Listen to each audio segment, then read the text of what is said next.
சின்ன மருமகள்ல அடுத்து என்ன நடக்க போகுதுன்னு வாங்க பார்க்கலாம். சேது தமிழ்கிட்ட மன்னிப்பு கேட்குறாரு. நான் செஞ்சதெல்லாம் தப்பு தான் தமிழ், அதெல்லாம் நீ மறந்துட்டு நம்ம பிள்ளைக்காக நம்ம மறுபடியும் சேர்ந்து வாழலாம் அப்படின்னு சொல்கிறாரு. இப்போ எப்படி நம்ம பிள்ளைன்னு உங்கள் வாயில் வருது? இதே வாயினால தானே அன்னைக்கு அத்தனை பேத்துக்கு முன்னாடி உன் வயிற்றுல வளருது என் பிள்ளை இல்லைன்னு சொன்னீங்க. அந்த சொல்ல நான் சாகிற வரையும் மறக்க முடியாது, மறக்கவும் முடியாது, மன்னிக்கவும் முடியாது. அப்படி ஒரு மனநிலையில தான் நான் இருக்கேன். மாமா சொன்ன ஒரே காரணத்துக்காக தான் இந்த வீட்டுக்குள்ளே வந்தேன்.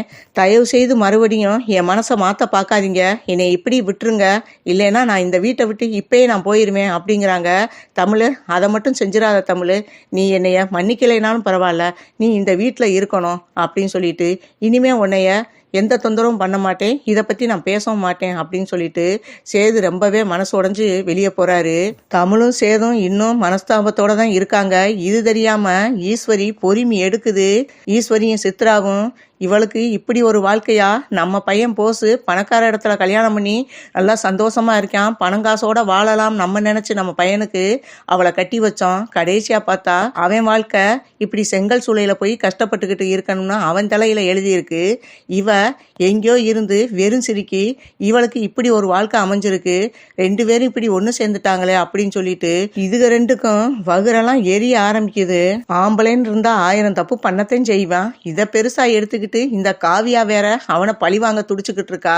காரு பணம் நகை நட்டு எல்லாம் வீட்டுக்கு வரட்டும், அப்புறம் இருக்கு இந்த காவியாவுக்கு அப்படின்னு சொல்லிட்டு இதுவும் சித்ராவும் பேசிக்கிட்டு இருக்காங்க.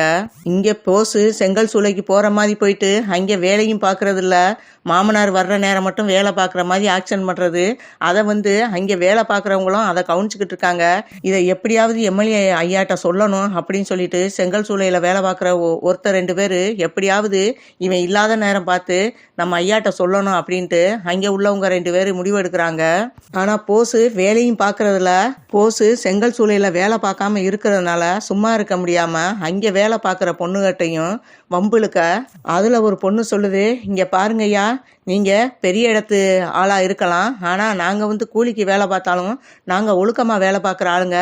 எங்கிட்டெல்லாம் நீங்கள் இப்படி தப்பாக நடந்துக்கிற பார்த்தீங்கன்னா நாங்கள் பெரிய ஐயா வந்ததும் சொல்லி கொடுத்துருவோம் அப்படின்னு சொல்லவும், அதை பார்த்துட்டு ரொம்பவே கொஞ்சம் பயந்துடுறாப்புல போசு. இல்லை ஏதோ தெரியாமல் பண்ணிட்டேன், என்னை அப்படியெல்லாம் போட்டு கொடுத்துறாத அப்படின்னு சொல்லிட்டு அந்த பொண்ணுகிட்ட இருந்து விலகி வந்துடுறாரு.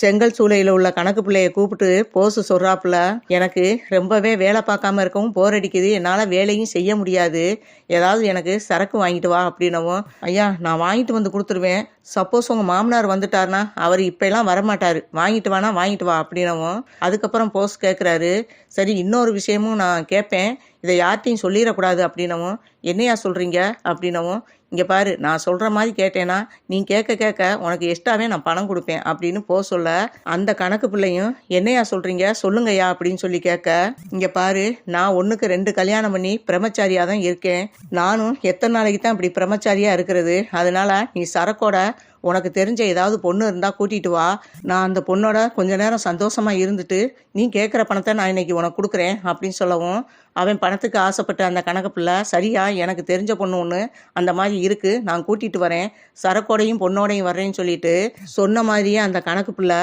சரக்கையும் ஒரு பொண்ணோடையும் கூட்டிக்கிட்டு வர்றாப்புல. ஐயா நீங்கள் கேட்ட பொண்ணு இதுதாயா அப்படின்னு சொல்லவும், அப்படியா அப்படின்னு சொல்லிட்டு, சரி கணக்கு பிள்ளை நீ போய் வேலையை பாரு, நான் இந்த பொண்ணோட கொஞ்ச நேரம் சந்தோஷமா இருக்கேன் அப்படின்னு சொல்லிட்டு கணக்கு பிள்ளையை அனுப்பி விட்டுட்டு அந்த பொண்ணோட நெருக்கமாக இருக்காரு.